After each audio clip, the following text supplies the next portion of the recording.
ஆசீர்வதிப்பாராக. மீண்டுமாய் நாம் அந்த வசனத்தை வாசித்து நாம் ஜெபிப்போம். உபாகம் 28:8. கர்த்தர் உன் களஞ்சியங்களிலும் நீ கையிடும் எல்லா வேலைகளிலும் உனக்கு ஆசீர்வாதம் கட்டளையிடுவார். நம் கண்களை மூடி நாம் ஜெபிப்போம். நல்ல தகப்பனே, நாங்கள் உம்மை ஸ்தோத்தரிக்கிறோம் ஐயா. இன்றைக்கும் கர்த்தர் எங்களை ஊழியத்துக்கென்று அழைத்திருக்கிற கர்த்தர் ஆண்டவரே, ஒவ்வொருவருக்கும் ஒரு சிறப்பான ஊழியம் என் தேவன் சபையில வச்சிருக்கிறீங்க ஆண்டவரே. 5 வகையான ஊழியத்தை தேவன் திருச்சபைக்கு நீங்க ஏற்படுத்தி இருக்கிறீங்க அப்பா. அப்போஸ்தல ஊழியம், தீர்க்கதரிசன ஊழியம் அப்பா, மேய்ப்பன் ஊழியம், போதக ஊழியம், சுவிசேஷ ஊழியம் என்ற 5 வகையான ஊழியங்களை நீ சபையிலே ஏற்படுத்தி இருக்கிறீங்க. இந்த ஊழியங்களில் ஏதாகிலும் ஒன்றை நாங்கள் உம்முடைய நாமத்து மகிமைக்காக செய்ய இந்த நாளிலே அதற்கான காரியங்களை விளங்கி கொண்டு எங்கள் பிள்ளைகள் இந்த ஸ்தலத்தில் இருந்து கர்த்தருடைய பணி செய்கிறவர்களாய் புறப்படும்படி ஆவியானவர் இன்றைக்கு பிள்ளைகளோடு பேசுகிறதுக்காய் நான் உமக்கு நன்றி சொல்லுகிறேன்ப்பா. இந்த வார்த்தையை சொல்லி அனுப்பின என் தேவனுடைய தயவுக்காய், இரக்கத்துக்காக நான் நன்றி சொல்லுகிறேன். எல்லாருக்கும் இந்த வசனத்தை விளங்கி கொள்ளுகிற கிருபையை நீங்க தந்தருளுவீராக. இது பெரிய ஒரு ஆவிக்குரிய ஆசீர்வாதமாய் இருக்கிறபடியினால் இதற்கு விரோதமாய் போராடுகிற எல்லா அந்தகார சக்திகளை எதிர்த்து இயேசுவின் நாமத்திலே கடிந்து கொண்டு ஜெபிக்கிறேன்.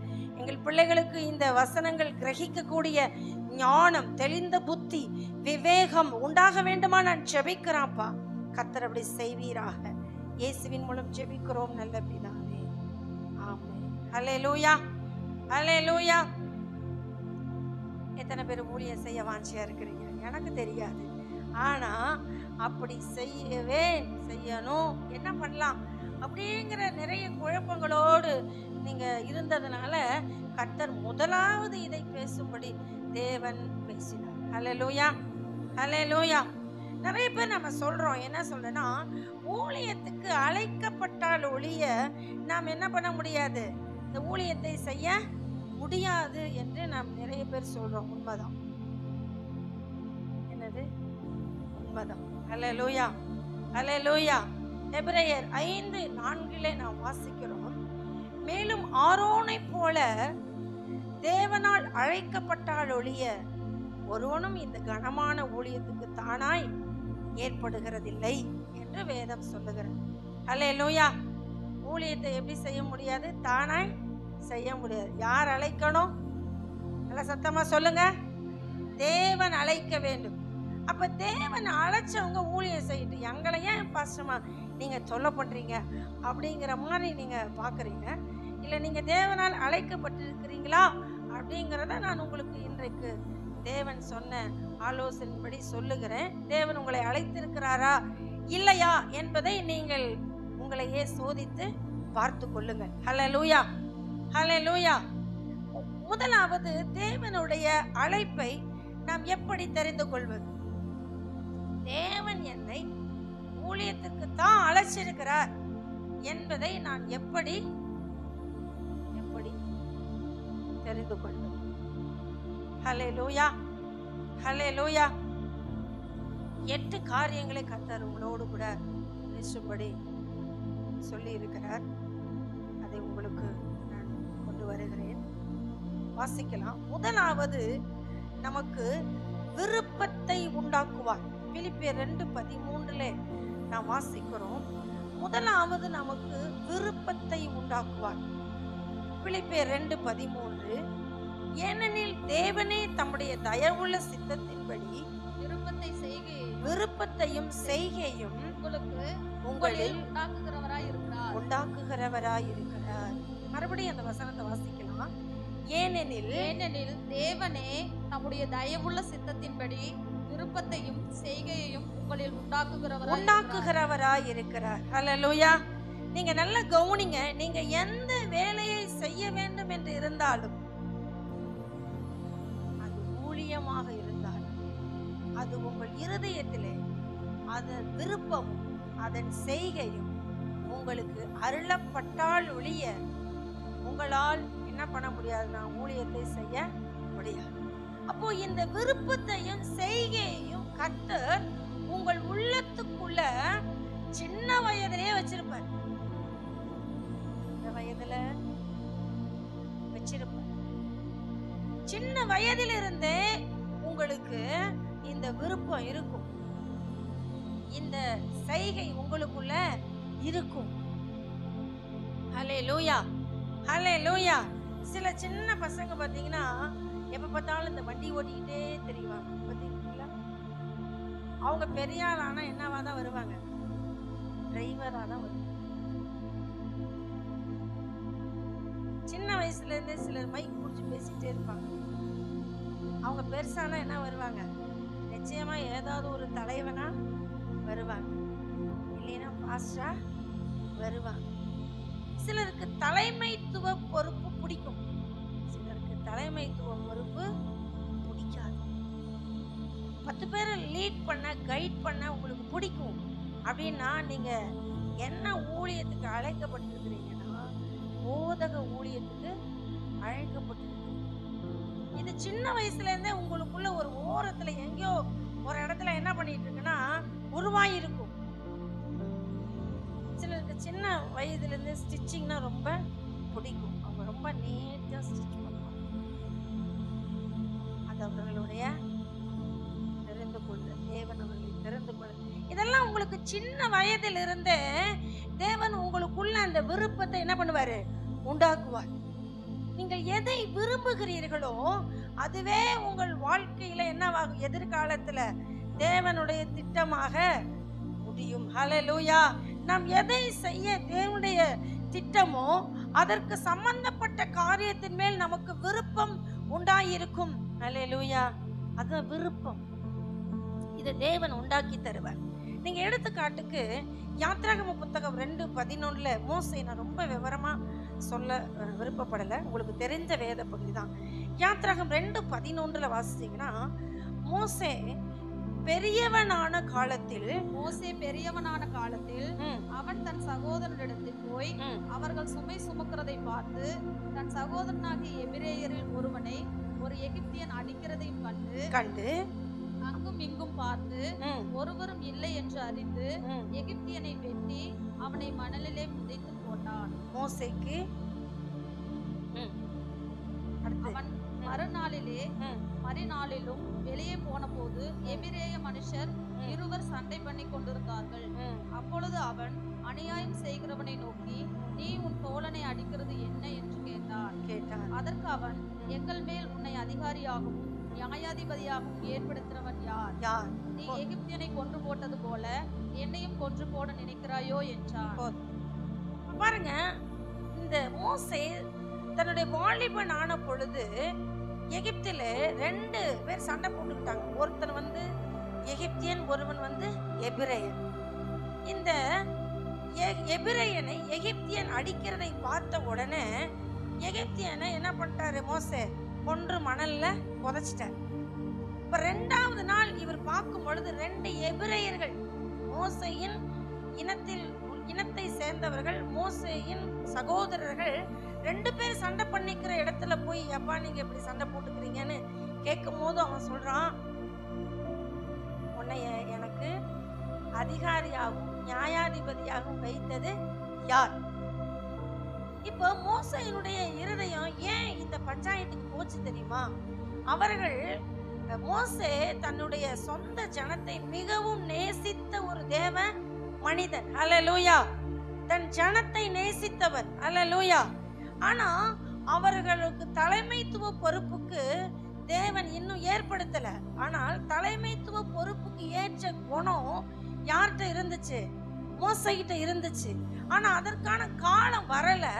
அதற்கு முன்னமே மோசே தலைவனாவது தேவ சித்தம் இல்லை. ஏன் அப்படின்னா மோசேக்கு அப்போ அந்த 40 வயதுல சரியான என்ன இருந்துச்சுன்னா எல்லா விதத்திலையும் திறமைசாலியா இருந்தார். ஒருத்தனை நினைச்சா வெட்டி என்ன பண்ணிடுவாரு? வீழ்த்திடுவார். இப்போ முந்தின நாள் எகிப்தியனை வெட்டினது போல 2வது நாள் இவருக்கு வந்த கோபத்துக்கு எபிரேயனை என்ன பண்ணிருக்கணும்? வெட்டி இருக்கணும்.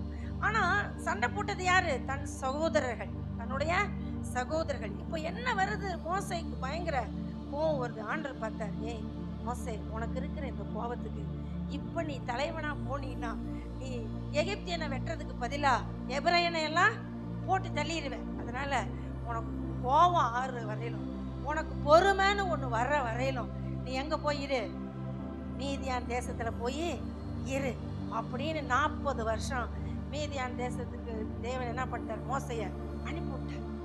இப்ப அனுப்பப்பட்ட இந்த மோசை 40 வருஷத்துல தான் தலைவன் ஆகணும், தன் ஜனத்துக்கு அதிகாரி ஆகணும், அந்த ஜனத்தை பொறுப்பெடுத்து நடத்தணும் அப்படிங்கறதெல்லாம் என்ன ஆயிடுச்சு, மறந்து போச்சு. ஆனா 40 வருஷம் கழிச்சு அதே மோசையை தேவன் என்ன வாக்குறாரு, தலைவன் ஆக்குறாரு. அல்லேலூயா. வேற யாரு, அவர் சொல்றாரு, மோசே சொல்றாரு, அப்பா நீங்க பேசினதுக்கு முன்னும் சரி பேசினதுக்கு பின்னும் சரி, இனி இந்த ஜனத்தை மீட்கிறதுக்கு நான் என்ன கிடையாது, பாத்திரவான் கிடையாது, நீங்க வேற யாரையாகிலும் அனுப்பும் அப்படின்னு தான் என்ன பண்ணாரு மோசே சொன்னார்.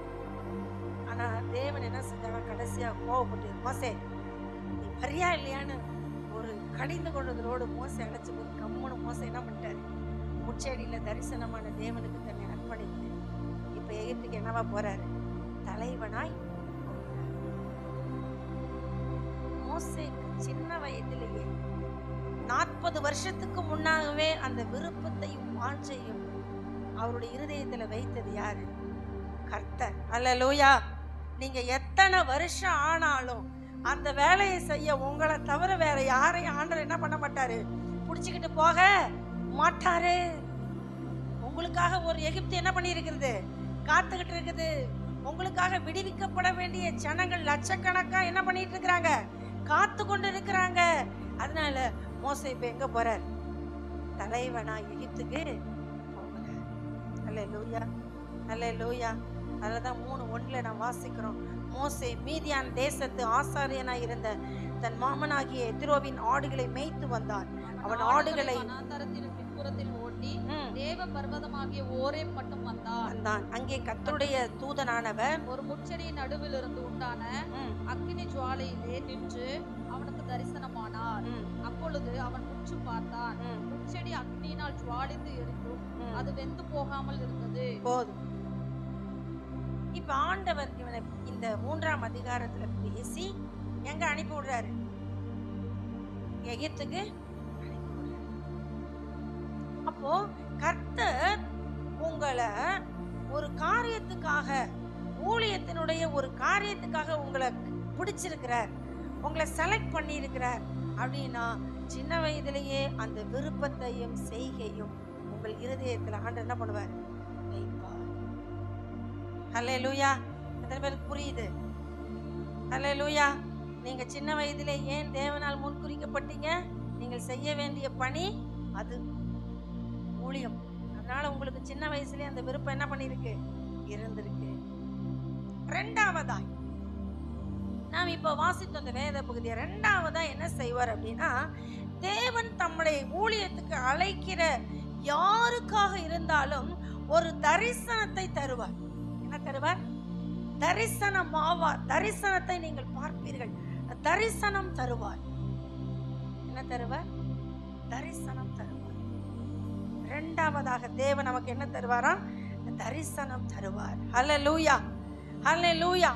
பாருங்க, சின்ன வயதிலேயே எனக்கு, நான் 3ஆவது படிக்கிற அந்த வயதுல எங்களுடைய தகப்பனார் உடல்நிலை சரியில்லாம ஹாஸ்பிட்டல் இருக்கார்.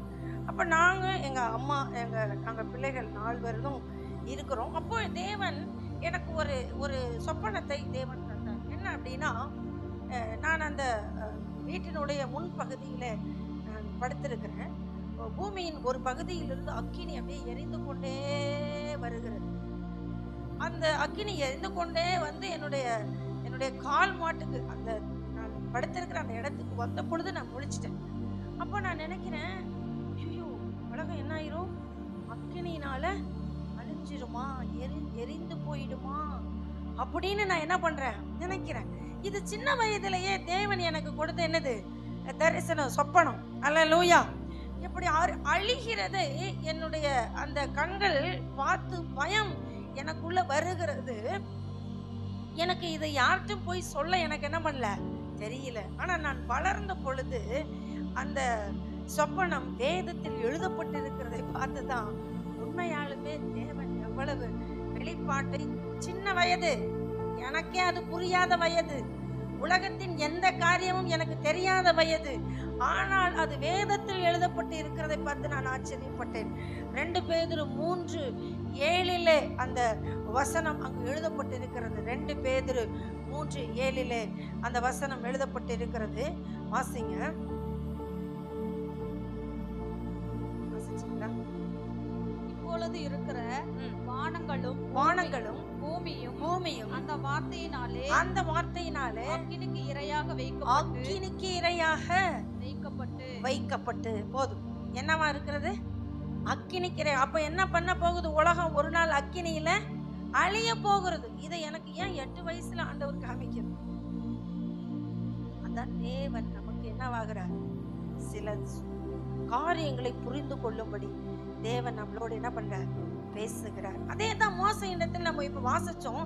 யாத்திராகமம் 3:1 இந்த தேவனை குறித்து மோசேக்கு சிறு வயதிலிருந்தே போதிக்கப்பட்டது. ஆனால் மோசே தன்னுடைய ஊழிய அழைப்பை பெறும் பொழுது முச்செடி எரிகிற அந்த முச்செடியின் நடுவில் இருந்து கர்த்தருடைய தூதனானவர் பேசுகிற அந்த தரிசனத்தை மோசே பிரத்யட்சமா என்ன பண்ணுகிறார்? பார்க்கிறார். அல்லேலூயா, அல்லேலூயா. 2வது வசனம் பாருங்க. அங்கே கர்த்தருடைய தூதனானவர், யாத்திராகமம் 3:2 அங்கே கர்த்தருடைய தூதனானவர் ஒரு முட்செடியின் நடுவிலிருந்து உண்டான அக்கினி ஜுவாலையிலே நின்று அவனுக்கு தரிசனமானார். அப்பொழுது அவன் உற்று பார்த்தான். முட்செடி அக்கினியினால் ஜுவாலித்து எரிந்தும் அது வெந்து போகாமல் இருந்தது. முட்செடி எரிந்து கொண்டுதான் இருந்தது. ஆனா அது என்ன பண்ணல?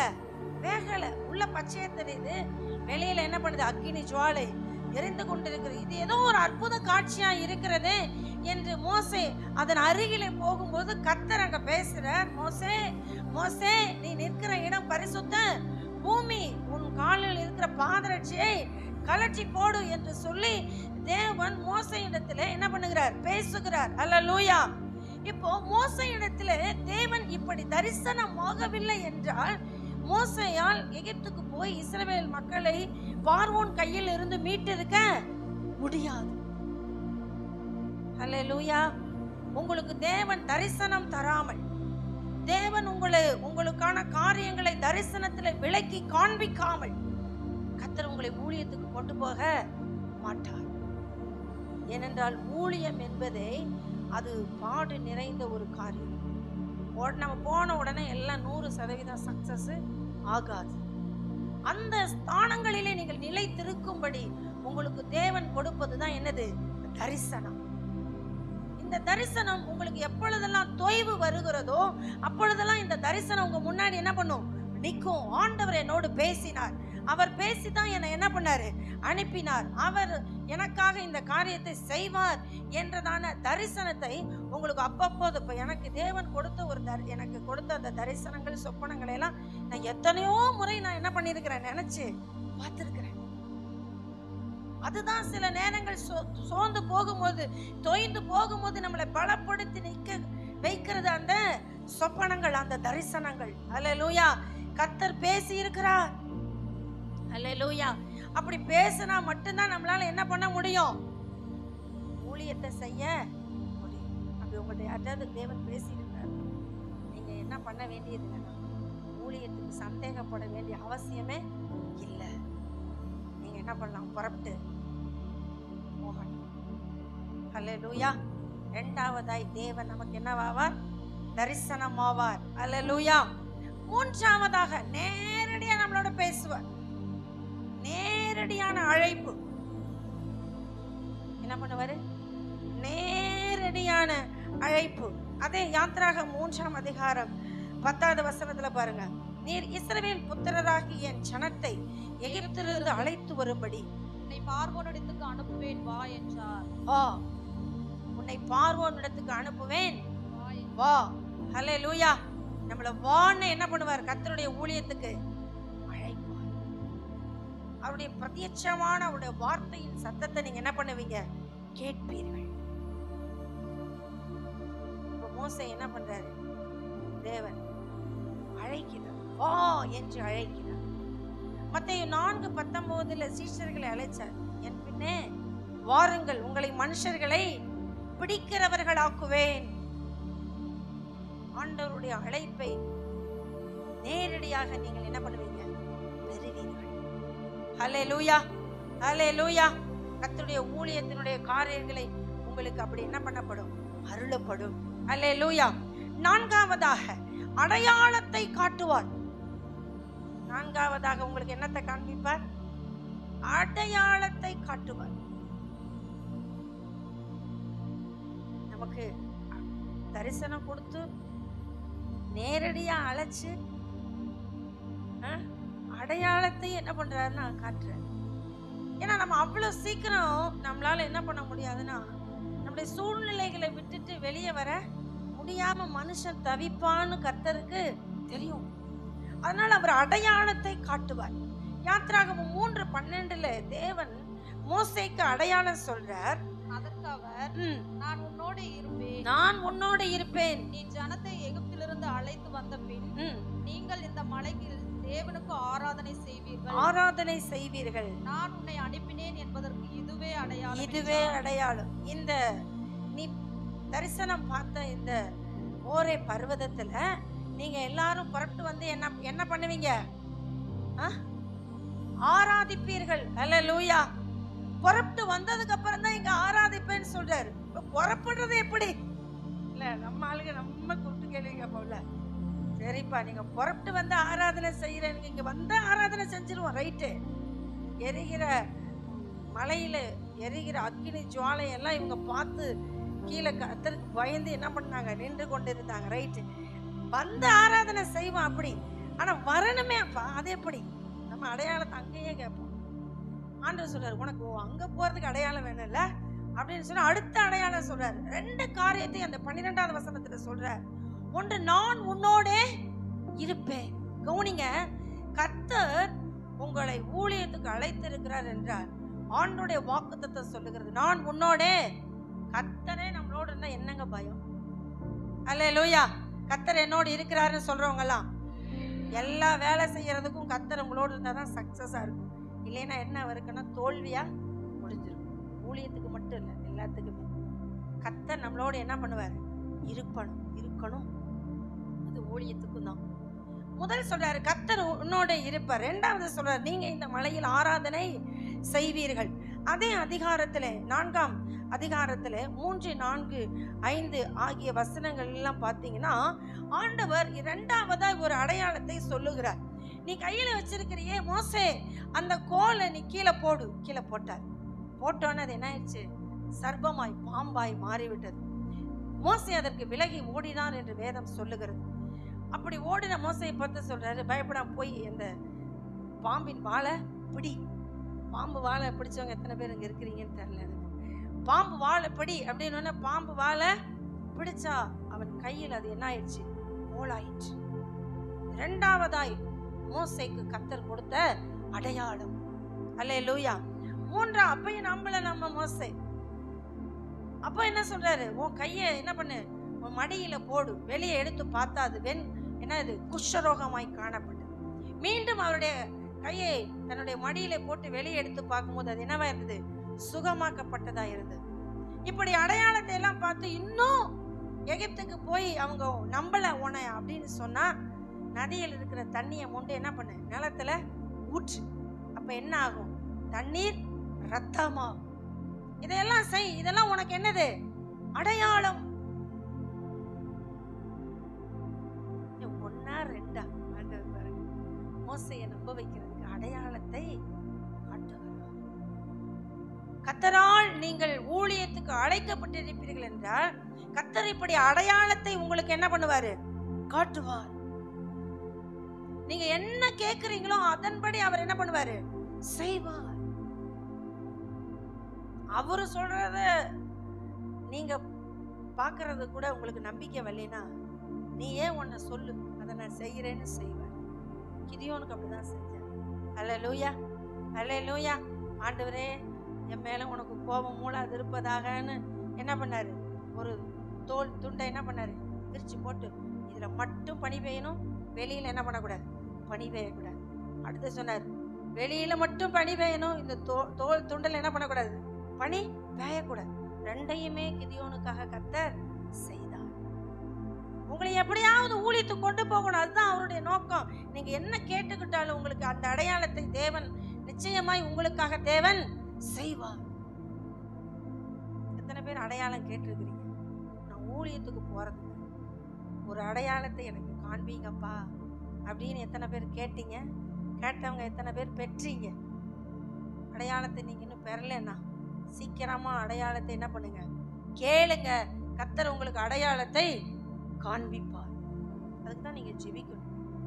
இது சாதாரண அந்த ஜெபத்தினால கிடைக்காது. நீங்க ஆவியில நிரம்பி ஜெபிக்க ஜெபிக்க ஜெபிக்க தான் கர்த்தர் தம்முடைய ரகசியங்களை என்ன பண்ணுவார், உங்களுக்கு வெளிப்படுத்தி காண்பிப்பார். அல்லேலூயா. மோசேயை போல தேவனோடு நெருக்கமான ஒரு உறவு உங்களுக்கும் எனக்கும் வேண்டும். அல்லேலூயா. நான்காவதாய் அவர் அடையாளத்தை என்ன பண்ணுகிறார், காட்டுகிறார். அதுக்கு வேத பகுதி 4ஆம் அதிகாரம் 3, 4, 5 கோல் பாம்பாய் மாறினது, 7, 8 வெண்குஷ்ரம் ஒரு அடையாளமாய் இருந்தது, 9வது வசனம் தண்ணீர் இரத்தமாய் மாறினது. அடுத்து 5ஆவதாக அற்புதங்களை செய்வார். உங்க மூலம் என்ன நடக்கும், அற்புதம் நடக்கும். இதுவரையிலும் யாராவது என் மூலம் அற்புதம் நடந்திருக்குன்னு சொல்றவங்க யாராவது இருக்கீங்களா? என் மூலம் அற்புதம் நடக்கும். அப்ப நீங்க என்ன பண்ணணும், ஓடி ஓடி ஊழியம் செய்யணும். அற்புதம் நடந்ததுன்னு நீங்க கையை கட்டிட்டு வீட்டுல இருந்தீங்கன்னா அதுக்கெல்லாம் நீங்க என்ன பண்ணணும், கர்த்தருக்கு கணக்கு கொடுக்கணும். உக்கிரானக்காரன் தன் உக்கிரான கணக்கை கர்த்தருக்கு ஒப்புவிக்கணும். நீங்க கேட்டு பெற்றுக்கொண்டதை பயன்படுத்தணும். அதிகமாய் யாரிடத்தில் கொடுக்கப்படுகிறதோ அவனுக்கு அதிகமாய் கேட்கப்படும். அல்லேலூயா, அல்லேலூயா. பாருங்க, அற்புதங்களை செய்வார். ஏன் தராங்க 3:20 பாருங்க. ஆகையால் நான் என் கையை நீட்டி எகிப்தின் நடுவிலே நான் செய்யும் சகலவித அற்புதங்களாலும் அதை வாதிப்பேன். அதற்கு பின் அவன் உங்களை போக விடுவான். பாருங்க, மோசேயிடமிருந்து அற்புதங்களை செய்கிற வரம் கிரியேட் ஆகுது. இது யாரே கூட இருந்து செய்யறாருன்னா, மோசேயின் மூலம் கர்த்தரே கூட இருந்து என்ன பண்றாரு, அற்புதம் செய்கிறார். அல்லேலூயா, அல்லேலூயா. அவர் சொல்றாரு, நான் என் கையை நீட்டி எகிப்தின் நடுவிலே நான் செய்யும் சகலவித அற்புதங்களாலும் அதை வாதிப்பேன். அதற்கு பின் அவன் உங்களை போக விடுவான்னு சொல்றார். அற்புதம் செய்கிறது அங்க தேவன். அற்புதம் செய்வதற்காக தேவன் பயன்படுத்துகிறவர் மோசே. அல்லேலூயா. நீங்க தேவனால் அழைக்கப்பட்டிருப்பீர்கள் என்றால் நீங்க சும்மா கையை தான் இப்படி வைப்பீங்க, அற்புதம் என்ன பண்ணும், நடக்கும். அல்லேலூயா, அல்லேலூயா. என்ன பாருங்க, செய்யறது அவரு, பேர் வாங்குறது நாம். எவ்வளவு நல்ல ஆண்டவர். அல்லேலூயா. அவர் சொல்றார், நான் உன் பேரை பெருமைப்படுத்துவேன். அற்புதம் செய்கிறது கர்த்தர், பேரு பிரஸ்தாபமாகிறது, பேரு வாங்குறது நாம. ஆனா நாம ஒண்ணு சொல்ல மறக்க கூடாது, கர்த்தருடைய நாமத்துக்கு மகிமை செலுத்த மறக்க கூடாது. அப்படி சொல்லி அனுப்புற மோசேயிடம் இருந்த அற்புதமான அந்த சக்திகள், அந்த வரம் கிரியேட் ஆகிறது. 10 வாதைகளை என்ன பண்ணாருன்னா மோசே எகிப்தில என்ன பண்ணாரு, செய்தார். மோசே எகிப்தியருக்கு தான் 10 வாதையை அனுப்பினார். ஆனால் எபிரேயருக்கோ அந்த 10 அற்புதங்கள். ஹல்லேலூயா. ஒரு எபிரேயன் வீடு, ஒரு எகிப்தியன் வீடு, ஒரு எபிரேயன் வீடு, ஒரு எகிப்தியன் வீடு இருந்த அந்த கோசை நாடு முழுவதும் எகிப்தியன் வீட்டில் எல்லாம் வாதை. ஆனா எபிரேய வீடுகளிலோ என்னது, ஒரு வாதை கூட வரல. பாருங்க என்னென்ன வாதை பாருங்க. தண்ணீரை ரத்தமாக்குனாரு, தவளை அனுப்பிச்சாரு, பேன் அனுப்பிச்சாரு, வண்டை அனுப்பிச்சாரு, கொள்ளை நோய் வந்தது, கொப்பளம் வந்தது, கல்மலை வந்தது, வெட்டுக்கிளி வந்தது, காரில் வந்தது, தலைப்பிள்ளை சங்காரம், மூத்த பிள்ளையெல்லாம் செத்தா. எல்லாம் யாருக்குன்னா எகிப்தியனுக்கு தான் அந்த வாதை. எபிரேய வீடுகளில ஒரு வாதையும் வராமல் தேவன் அற்புதமாய் எபிரேயரை பாதுகாத்தார். ஹல்லேலூயா, ஹல்லேலூயா. கர்த்தர் என்ன செய்கிறாரா, கர்த்தர் என்ன செய்கிறாரு, அற்புதங்களை செய்கிறார். என்ன செய்கிறாரு, அற்புதங்களை செய்கிறார். மோசே செய்த அற்புதம் எல்லாம் இயற்கையோடு சம்பந்தப்பட்டது. என்ன சம்பந்தப்பட்டது, இயற்கையோடு சம்பந்தப்பட்டது. கர்த்தர் நம்மளை ஊழியத்துல பயன்படுத்தணும்னு நினைச்சிட்டா தேவன் நமக்கான எல்லா இயற்கையும் நமக்காக என்ன பண்ணுவார்? அனுகூலமாக்குவார். அல்லேலூயா, அல்லேலூயா. பலத்த கிரியைகளை கர்த்தர் நம் மூலமா என்ன பண்ணுவாரு? செய்வார். இதெல்லாம் யாருக்கு நடக்குது? எனக்கு நடக்குதான்னு கேள்வி. உங்களுக்கு நடந்திருக்கா? ஏதாவது அற்புதம் நடக்குதா? நீங்க ஜெபம் பண்ணா வானத்தை ஆண்டவர் அடைக்கிறாரா? நீங்க ஜெபம் பண்ணா மழை வருதா? யோசிச்சு பாருங்க. நீங்க ஜெபம் பண்ணா இயற்கையெல்லாம் பயப்படுதா?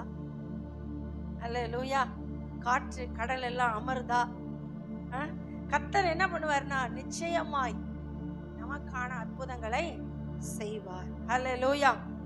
ஆறாவதா பார்த்தா, இந்த மோசே போய் சொன்ன உடனே பார்வோன் நம்புறத விட எபிரேய மூப்பர்கள் நம்பணும்ல. எபிரேய மூப்பர்கள் நம்பணும். நம்புனாதான் மோசே பின்னாடி அவங்க என்ன பண்ணுவாங்க? பட்டு வருவாங்க. அல்லேலூயா. அப்போ ஆரம்பத்துல எபிரேய மூப்பர்களுக்கு மோசே மேல என்ன வரல? நம்பிக்கை வரல. ஆனா பின் நாட்கள்ல மோசே மேல எபிரேயர்களுக்கு என்ன வந்துச்சு? நம்பிக்கை வந்துச்சு. இப்ப தெரியுமா?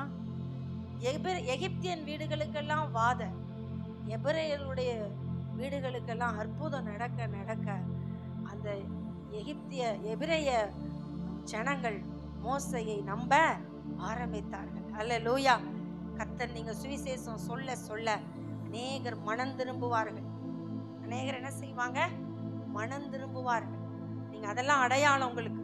அடுத்து பாருங்க, ஏழாவதாக இந்த மனம் திரும்புகிற இந்த கிரியைகளை தொடர்ந்து அடுத்து என்ன நடக்கும்னா, உங்கள் மேல இருக்கிற இந்த அபிஷேகத்தினுடைய அளவு இன்னும் மடங்கு, அது அந்த அபிஷேகத்தின் அளவு பெருகிக்கிட்டே இருக்கும்.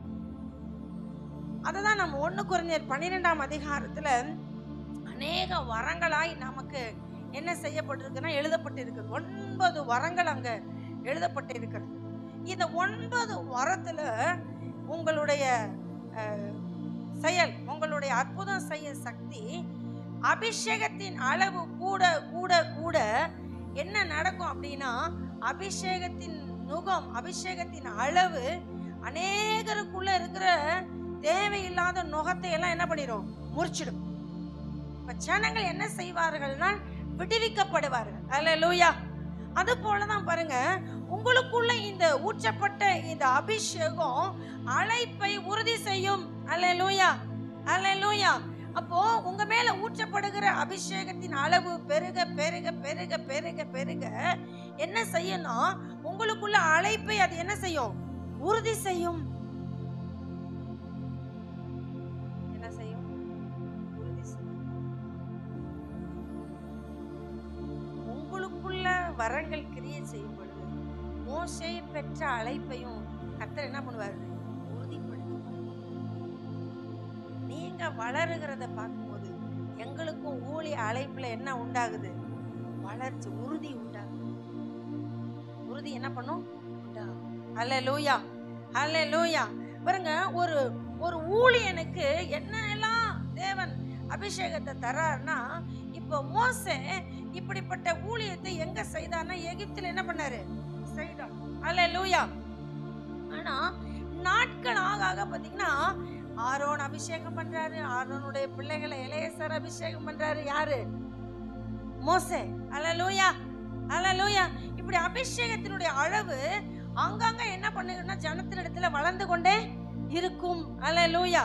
அது போலதான் அன்றைய நாட்கள்ல நீங்க எலிசாவின் நாட்கள்ல பாத்தீங்கன்னா ஊழிய அபிஷேகம், ஊழியம் செய்யறவனுக்கு ஊழியத்துக்குரிய அபிஷேகம், ஆசாரிய ஊழியம் செய்யறவனுக்கு ஆசாரிய ஊழியத்துக்கேற்ற அபிஷேகம், தீர்க்க தரிசன ஊழியம் செய்யறவனுக்கு தீர்க்க தரிசிக்கேற்ற அபிஷேகம், வேலைக்காரனுக்கு வேலை செய்வதற்கேற்ற அபிஷேகம், ராஜாவுக்கேற்ற அபிஷேகம். இதெல்லாம் எங்க இருந்து போகுது அப்படின்னா மோசே கிட்ட இருந்தே ஒவ்வொருத்தட்டையும் என்ன ஆகுது?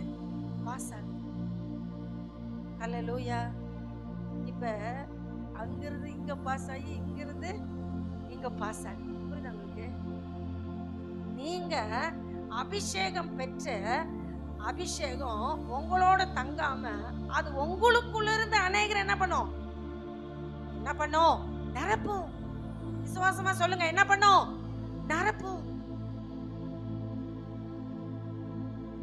அதுக்குதான் எவ்வளவு பிரயாசப்படும். அபிஷேக கூட்டம் வைக்கணும். உங்களுக்குள்ள இருந்து இந்த வல்லமை அநேகர் என்ன பண்ணணும்? பற்றி பிடிக்கணும். என்ன பண்ணணும்?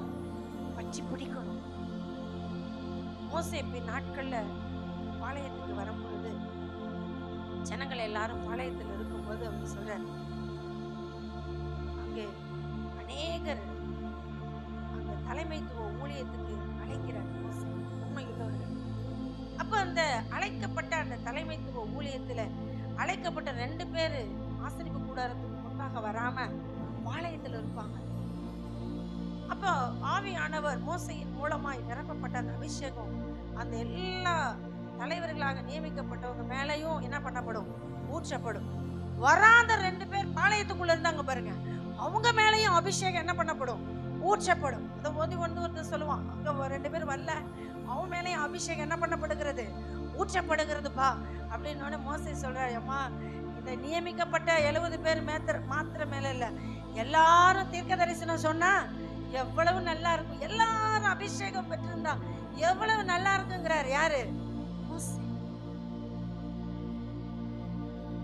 தேவனை அறியாத ஜனம், தேவனை விட்டு தூரம் போன ஜனம், தேவனிடத்திலிருந்து பிரசன்னத்தை உணராத அந்த எகிப்தில இருந்த இஸ்ரவேல் ஜனம் இப்போ தேவனுடைய பிரசன்னத்துக்குள்ள மோசையினால் நடத்தப்பட்டு தேவனுடைய அபிஷேகத்துக்குள்ள என்ன பண்ணப்படுகிறார்கள்? நடத்தப்படுகிறார்கள். அல்லேலூயா, அல்லேலூயா. நீங்க அப்படி தேவனுடைய பிரசன்னத்துக்குள்ள நீங்க மாத்திரம் இல்ல, அநேகரை அப்படிப்பட்ட தேவ பிரசன்னத்துக்குள்ள என்ன பண்ணுவீங்க? கொண்டு வருவீங்க. நீங்க கை வைக்கும் போது அநேகர் அபிஷேகம் பெறுவாங்க. சத்தமா சொல்லுங்க ஆமென். அப்படிப்பட்ட அபிஷேகத்தை கர்த்தர் உங்க மூலமா என்ன பண்ணுவாரு? பாஸ் பண்ணுவாரு.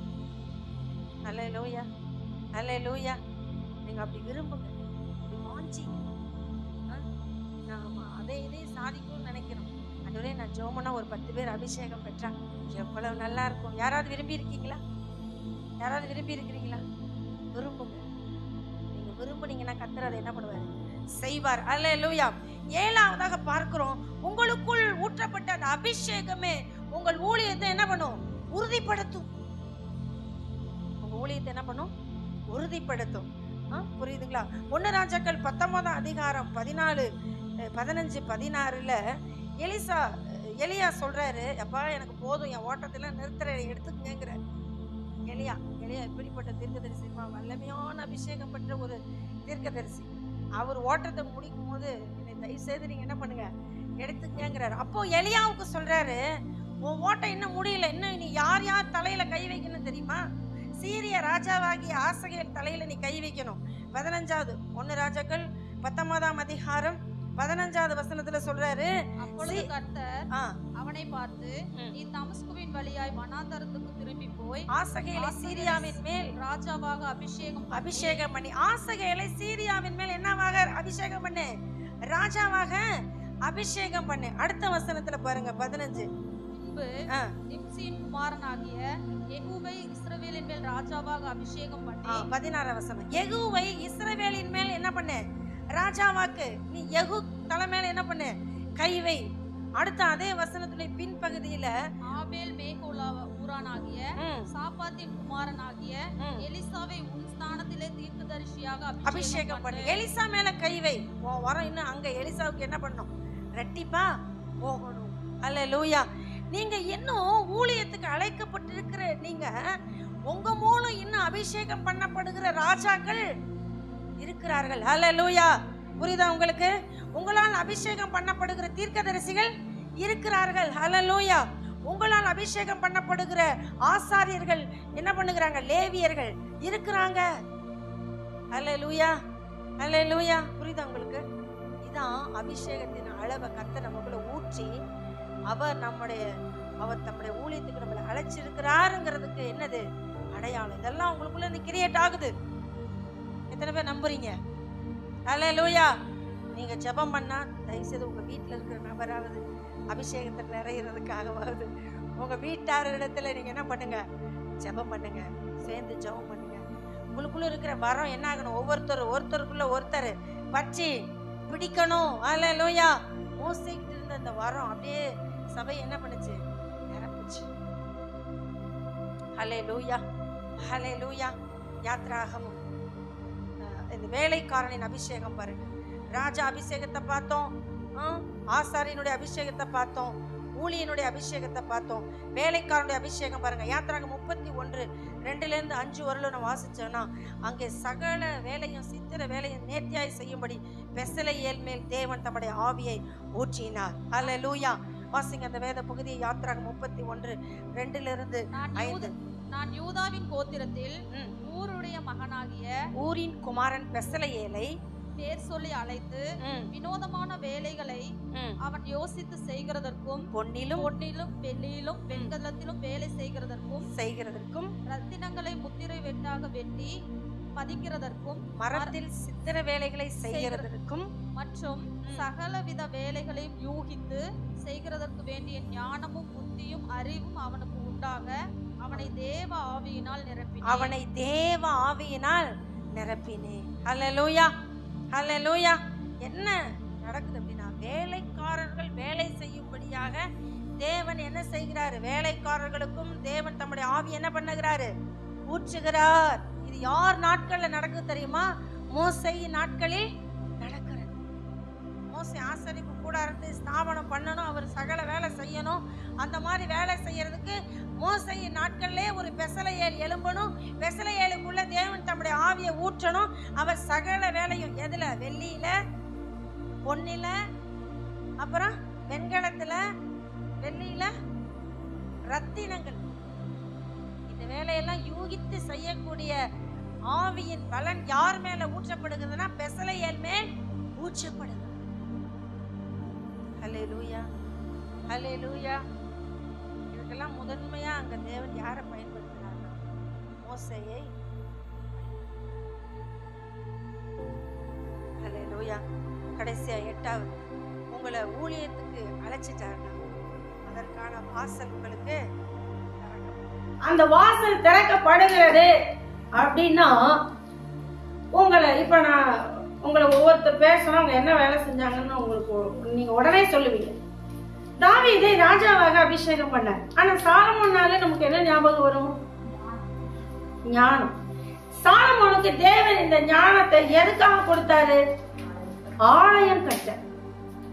என்ன கட்ட? ஆலயம் கட்டதான் சாலமோனுக்கு தேவன் இந்த ஞானத்தை கொடுத்தார். இப்ப சாலமோன் நாட்களில் தான் எருசலேமின் தேவாலயம் என்ன செய்யப்பட்டது? கட்டப்பட்டது. இப்ப சாலமோன் மட்டும் இந்த வேலையை செஞ்சிருக்க முடியுமா? சாலமோன் கட்டின தேவாலயம் 46 வருஷம் என்ன பண்ணிருக்கிறாங்களாம்? கட்டி இருக்கிறாங்க. அதாவது சாலமோனுக்கு அப்புறம் கட்டப்பட்ட தேவாலயம் 46 வருஷம் கட்டி இருக்கிறாங்க. இந்த சாலமோன் கட்டின தேவாலயம் ரொம்ப சிறப்பான ஒரு தேவாலயம். என்ன அப்படின்னா, சாலமோன் கட்டின தேவாலயத்தினுடைய சகல கற்களும் ஏற்கனவே வெட்டி செதுக்கப்பட்டு அப்படியே எடுத்துட்டு வந்து என்ன பண்ணுவாங்க? வைப்பாங்க. அங்க சுத்தியோ உளியோ என்ன பண்ண படல அப்படின்னா சத்தமே கேட்கலையாம். சாலமோன் தேவாலயம் கட்டும் போது சுத்தி வேலை, ஊழியோடைய சத்தம், சுத்தியிலுடைய சத்தம் என்ன பண்ணப்படல? கேட்கப்படல. அப்படியே எல்லாமே என்ன பண்ணப்பட்டதுன்னா கரெக்டாய் செதுக்கப்பட்ட கற்களினாலே கொண்டு வந்து சாலமோன் ஆலயத்தினுடைய வேலைகள் என்ன பண்ணப்பட்டது? ஆலய வேலையை சாலமோன் என்ன பண்ணாரு? செய்தார். அப்ப சகல வேலையும் எங்கே ஒரு பக்கம் ஏதோ ஒரு சிப்பாசாரிகள் மூலம் என்ன பண்ணப்பட்டது? செதுக்கப்பட்டது. அப்ப அவ்வளவு ஞானமும் சாலமோனின் நாட்களிலே யாரோ ஒருத்தருக்கு என்ன பண்ணப்படுகிறது? கொடுக்கப்பட்டிருக்கு. நீங்க ஊழியத்துக்கு போனீங்கன்னா, நீங்க ஊழியத்துக்கு போய் நீங்க செய்ய வேண்டிய வேலைக்கேற்ற ஆட்களை கர்த்தரே உங்களுக்கு என்ன பண்ணுவார்னா இணைப்பார். என்ன பண்ணுவாரு? நம்ம சபையில எலக்ட்ரிஷியன் இருக்காரா? இருக்கிறார். உங்களுக்கு தெரியாது. சபையில எலக்ட்ரிஷியன் இருக்காரா? இருக்கிறார். குக்கர் இருக்கிறாரா? இருக்கிறார். பாடகம் இருக்கிறீங்களா? இருக்கிறீங்க. தூய்மை பணியாளர் இருக்கிறீங்களா? இருக்கிறீங்க. டாக்டர் இருக்கிறீங்களா? இருக்கிறீங்க. நர்ஸ் இருக்கிறீங்களா? என்ன இப்படி எல்லாம் முழிக்கிறீங்க? நர்ஸ் இருக்கிறாங்களா? இருக்கிறாங்க. உங்களுக்கு தெரியுமா அது? டீச்சர் இருக்காங்களா? இருக்கிறாங்க. சரி, இந்த வேலையெல்லாம் நுணுக்கமா செய்கிற இந்த தேவாலய பணியை செய்கிற ஒரு பெசலையால் இருக்கிறாரா? இருக்கிறார். உங்களுக்கு தெரியல. நீங்க எல்லா வேலையும் நடக்கும் போது நீங்க வந்து பாத்தீங்கன்னா யார் யார் என்ன வேலை செய்யறாங்கன்னு பாத்தீங்கன்னா யாருக்குள்ள என்ன வரம் கிரியை செய்யுதுங்கிறது நல்லா தெரியும். இப்ப இதெல்லாம் நானே செய்யறேன்னா முடியுமா? இப்ப யாரு தேவன் இணைச்சிருக்கிறாரு ஊழியத்துல? இப்படிப்பட்ட நபர்களை கர்த்தர் என்ன பண்ணிருக்கிறாரு? இணைச்சிருக்கிறார். அதுக்குள்ள சாலமோன் நாட்கள்ல சாலமோன் தன்னுடைய அப்பாவுடைய ஃப்ரெண்டு, தாவீதுடைய ஃப்ரெண்டு, அவர் பேரு ஈராம். அவர் பேர் என்னது? ஈராம். ஈராம் ராஜா கிட்ட ஆள் அனுப்புறாரு சாலமோன் ராஜா. நான் தேவனுடைய ஆலய கட்ட போறேன். உடனே ஈராம் சொல்றாரு, தாவீதுக்கு இப்படி ஒரு ஞானமான மகனை கொடுத்த கர்த்தருக்கு ஸ்தோத்திரம் அப்படின்னு சொல்லிட்டு, என்ன வேலை உனக்கு ஆள் வேணும்? எனக்கு இது போல லீபனோனில் இருந்து கேதுரு மரங்களும் என்ன மரம் வரணும், எனக்கு வேலை செய்வதற்கு ஏற்ற தேவதாரி மரமும் வரணும்.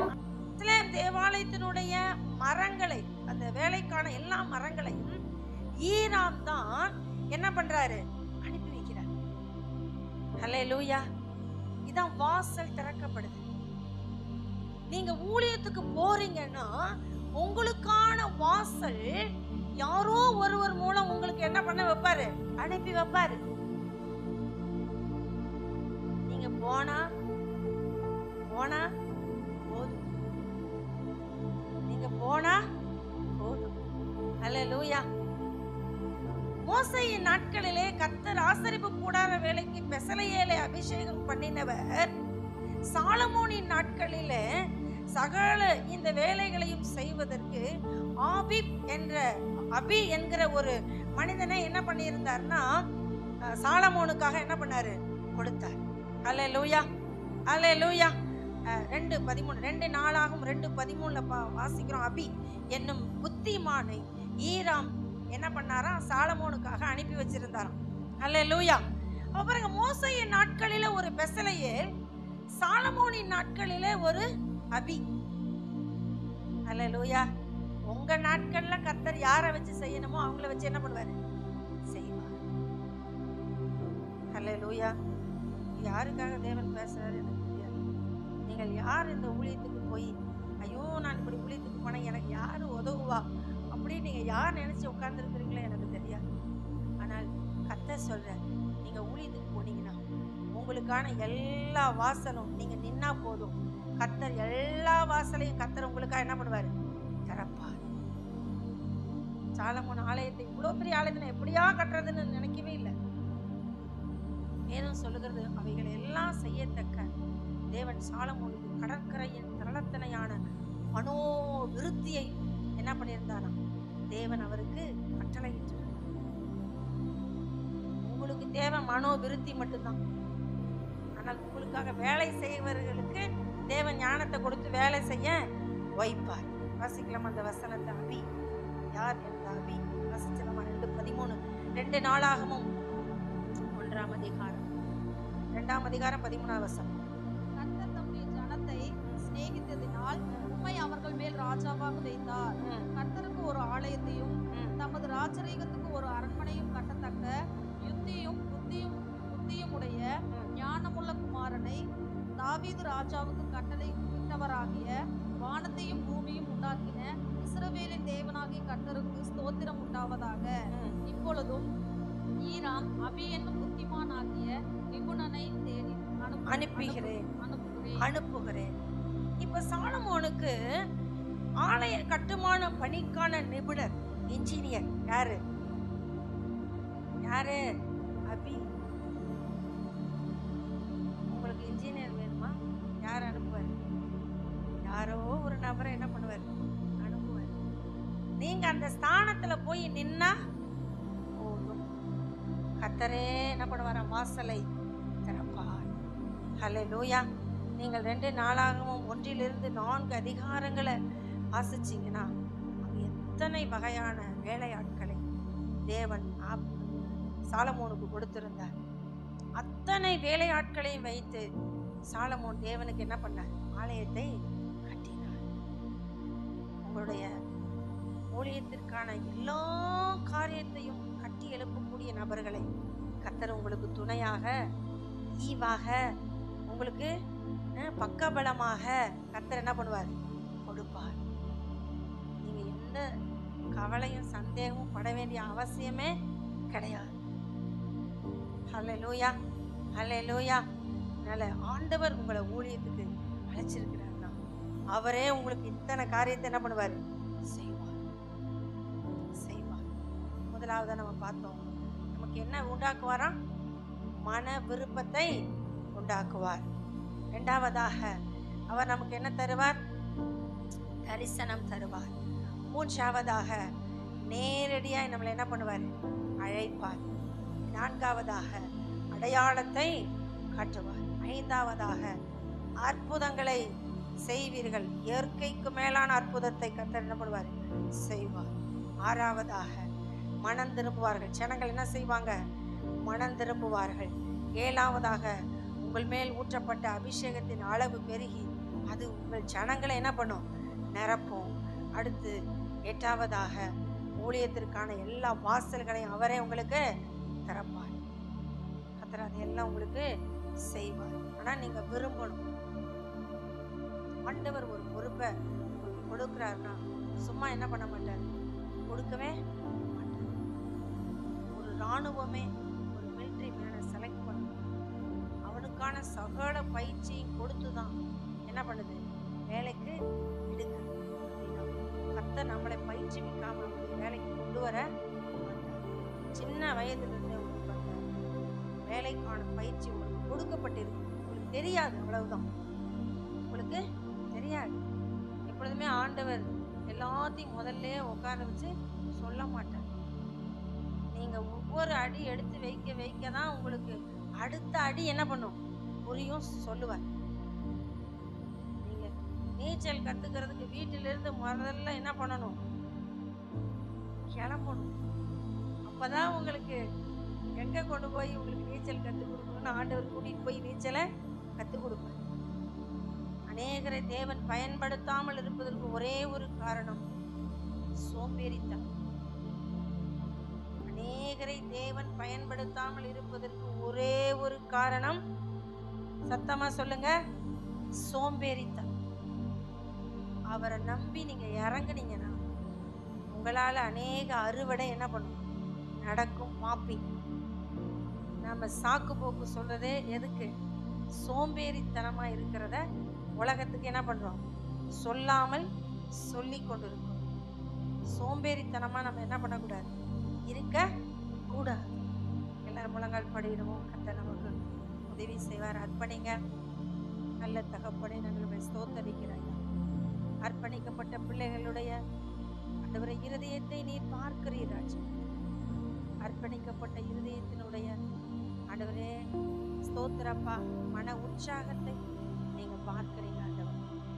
இந்த உறுதியிலிருந்து உங்களுடைய பிள்ளைகள் விலகி போகாதபடி என் தேவனுடைய பலத்த கரம் மோசே எப்படி அழைத்து எகிப்துக்கு கொண்டு போனதோ, மீதியான் தேசத்தில் இருந்து மோசேயை எப்படி எகிப்துக்கு இரட்சகனாய் கொண்டு போனதோ, அதுபோல இங்கிருந்து எங்கள் பிள்ளைகள் நீர் குறிக்கப்பட்ட ஸ்தலத்துக்கு இரட்சகராய் கர்த்தர் நீர் கொண்டு போக வேண்டும் என்று நான் ஜெபிக்கிறேன். சபைக்குள்ளிருந்து ஊழியர்கள் எழும்பட்ட ஆண்டவர், அப்போஸ்தலர்கள் எழும்பட்ட ஆண்டவர், தீர்க்கதரிசிகள் எழும்பட்ட ஆண்டவர், மேய்ப்பர்கள் எழும்பட்ட ஆண்டவர், போதகர்கள் எழும்பட்ட ஆண்டவர், சுவிசேஷங்கள் எழும்பட்ட ஆண்டவர். கர்த்தர் கிருபையாய் சபையை நீங்க அப்படி நடத்துகிறதுக்காக நன்றி அப்பா. நீர் என்ன செய்ய சித்தம் வைத்திருக்கிறீரோ அதை எங்கள் பிள்ளைகளுடைய வாழ்க்கையில செய்ய வேண்டும் என்று நாங்கள் அர்ப்பணிக்கிறோம் ஆண்டவர். ஆயிரங்களை, லட்சங்களை, கோடிகளை ரட்சிப்புகள் நடத்தத்தக்க தேவ அபிஷேகம் எங்கள் பிள்ளைகளை மூடுவதாக ராஜா, மூடுவதாக அப்பா. எங்கள் பிள்ளைகள் ராஜாக்களை அபிஷேகம் பண்ணுகிறவர்களாக, தீர்க்கதரிசிகளை அபிஷேகம் பண்ணுகிறவர்களாக, ஆசாரியனை அபிஷேகம் பண்ணுகிறவர்களாக, வேலைக்காரர்களை அபிஷேகம் பண்ணுகிறவர்களாக கர்த்தாவே உம்முடைய பிள்ளைகள் மேல அபிஷேகத்தின் அளவு பெருகும்படி நான் ஜெபிக்கிறேன்ப்பா. கர்த்தர் அப்படி செய்கிறதுக்காக நான் நன்றி செலுத்துகிறேன். தடைகள் இயேசுவின் நாமத்திலே நீங்கட்ட ஆண்டவர். அதுவே நாங்கள் கொரிந்தியர் 1 சொல்லப்பட்ட 9 வரங்களும் எங்கள் பிள்ளைகளுக்குள்ள கிரியை செய்ய வேண்டும் என்று நான் ஜெபிக்கிறேன். பெரிய காரியங்களை பிள்ளைகள் வாழ்க்கையில செய்வீரா. தடைகள் நீங்கட்டும். உங்க நாம மகிமைப்படும். இயேசுவின் மூலம் ஜெபிக்கிறோம் நல்ல பிதாவே, ஆமென். என் ஆத்துமாவே கர்த்தரை ஸ்தோத்திரி, என் முழு உள்ளமே பரிசுத்த நாமத்தை ஸ்தோத்திரி. என் ஆத்துமாவே கர்த்தரை ஸ்தோத்திரி, கர்த்தர் செய்த சகல உபகாரங்களையும் மறவாது. ஆமென். நம்முடைய கர்த்தராகிய இயேசு கிறிஸ்துவின் கிருபையும் பிதாவாகிய தேவனுடைய அன்பும் பரிசுத்த ஆவியானவருடைய அந்யோன்ய ஐக்கியமும் சதா காலம் இன்றைக்கும் என்றைக்கும் எப்பொழுதும் நம் எல்லாரோடும் கூட இருப்பதாக.